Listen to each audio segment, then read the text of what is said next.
ఈ బజ్జీలు చాలా రకాలు నేను కుక్ చేశానండి. నా ప్రీవియస్ ఎపిసోడ్స్ కనుక మీరు గమనిస్తే తెలుస్తుంది. ఈ బజ్జీలకి మెయిన్ మనకు కావాల్సింది ప్యూర్‌గా ఉన్న శనగపిండి అనమాట. ఎంత ప్యూర్‌గా ఉంటే శనగపిండి అంత బాగా బజ్జీలు కుదురుతాయి. ఒకవేళ శనగపిండి కనుక ప్యూరిటీ లేదనుకోండి, మనం ఎంత కష్టపడినా రెసిపీ బాగా రాదు. సో, ఫస్ట్ మీకు ప్రిఫరబుల్‌గా ఉన్న ఆర్గానిక్ బేసన్ ఫ్లోర్ కానీ, లేదంటే మీరు దగ్గరుండి పట్టించుకున్న శనగలతో ఉన్న శనగపిండి కానీ తీసుకోవాలి. పిండి ఎంత నాణ్యతగా ఉంటే ఈ బజ్జీల టేస్ట్ అంత బావుంటుంది. నూనె పీల్చవనమాట ఎక్కువగా. ఎలా వండుతామో అలాగే టేస్టీగా వస్తుంది.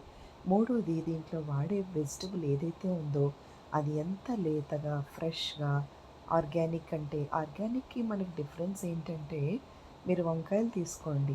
దానిపైన ఉన్న పొట్టు ఏదైతే ఉంటుందో పీల్ అది లేతగా సాఫ్ట్‌గా ఉంటుంది. మనము కొంచెం 4, 5 రోజులు వాడకుండా ఉంచిన కూరగాయలు కనుక దీనికి వాడితే కుకింగ్ లేట్ అవుతుంది. ప్లస్ టేస్ట్ కూడా అప్ టు ద మార్క్ ఉండదు. సో, ఇందులో వాడే ప్రతి వెజిటబుల్ కూడా ఒకసారి చెక్ చేసుకొని ఫ్రెష్‌గా ఉన్న వెజిటబుల్స్ అయితేనే ఈ రెసిపీకి వాడితేనే నేను చెప్పిన ప్రకారం మీకు రెసిపీ టేస్టీగా వస్తుంది. అయితే ముందుగా లోతైన మూకుడు తీసుకొని ఎప్పుడు కూడా కొంచెం ఆయిల్ పోసుకున్నప్పటికీ కూడా ఎక్కువ బజ్జీలు చేసుకోవచ్చు. ఇండక్షన్‌లో అయితే అది చాలా కంఫర్టబుల్‌గా ఉంది ఆయిల్ ఫుడ్స్‌కి.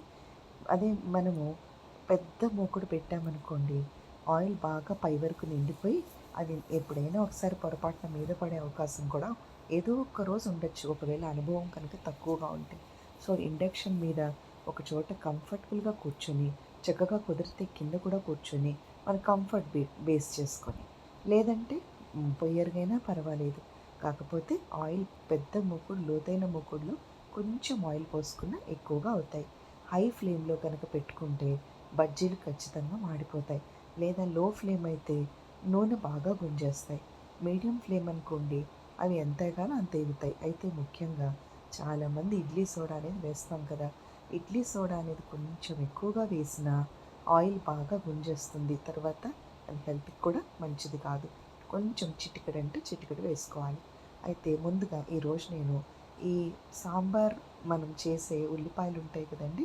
వాటిని తీసుకున్నాను. చిన్న చిన్న సాంబార్ ఉల్లిపాయలు తీసుకొని దాంట్లో ఒక కప్పుడు శనగపిండికి ఉప్పు, పావు చెంచా, కొంచెం చిటికెడు బేకింగ్ సోడా లేకపోతే ఇడ్లీ సోడా, ఒక పావు చెంచా కారం వేసి ఈ చిన్న చిన్న ఆనియన్స్ ఏవైతే ఉన్నాయో వాటిని డిప్ చేసి కాగుతున్న ఆయిల్‌లో డీప్ ఫ్రై చేశాను.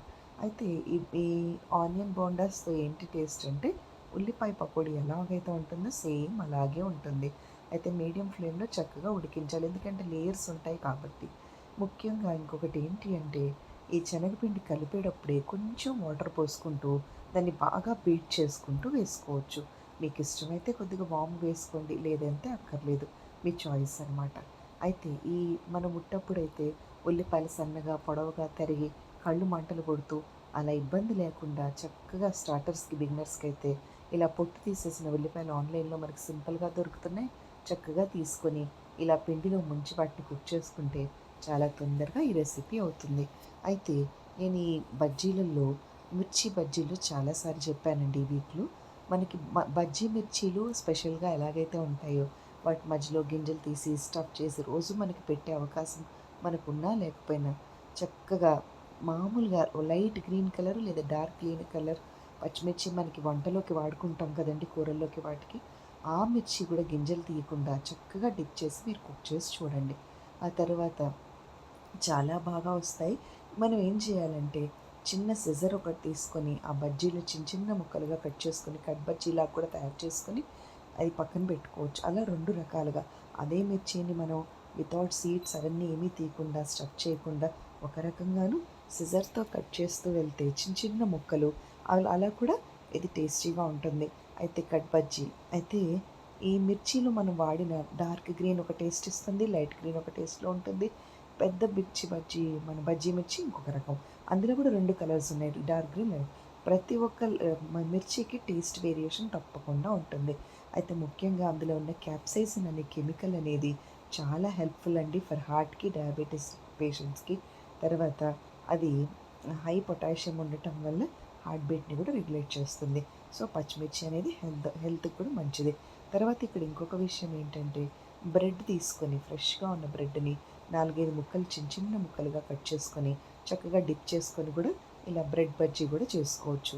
ఆ తర్వాత నేను ఒకరోజు పచ్చ వంకాయలు గ్రీన్‌వి లేతవి తీసుకొని వాటిని రౌండ్ పీసెస్‌గా కట్ చేసి డిప్ చేసి కూడా వేశాను. అసలు లోపల వంకాయ వేసినట్టుగా కూడా అర్థం కాలేదు. అంత బాగా స్లైసెస్‌గా కట్ చేశాను. ఆ తర్వాత పాలకూర అండి. పాలకూర ఆన్‌లైన్‌లో మనకిప్పుడు చాలా ఫ్రెష్‌గా దొరుకుతా ఉంది. పెద్ద పెద్ద లీవ్స్‌తో. వాటిని తీసుకొని మొత్తం ఆకున్న ముంచి కూడా మనం వేసేయొచ్చు. అయితే పాలకూర పకోడీలో ఈ బజ్జీ అనొచ్చనుకోండి. అందులో నేను కొద్దిగా వాము తప్ప ఇంకేమీ యాడ్ చేయలేదండి ఆ పిండికి. జస్ట్ మనం పాలకూరని అందులో ముంచి వేసుకోవడమే. అది పాలకూర బజ్జీ అనమాట. ఆ తర్వాత ఈరోజు నేను తోటకూర ఆకులతో కూడా ట్రై చేశాను. అది కూడా చాలా బావుంది. ఇంకొకటి మనం కార్న్ ఉంటుంది కదండీ! మొక్కజొన్న. చిన్న చిన్న ఒక పావు కప్పు మొక్కజొన్న గింజలు వేసుకొని, కొద్దిగా అంటే కొద్దిగా వాము వేసుకొని, ఆ తర్వాత అందులో చిన్న చిన్న అల్లం ముక్కలు వేసి కూడా మనం చిన్న చిన్నగా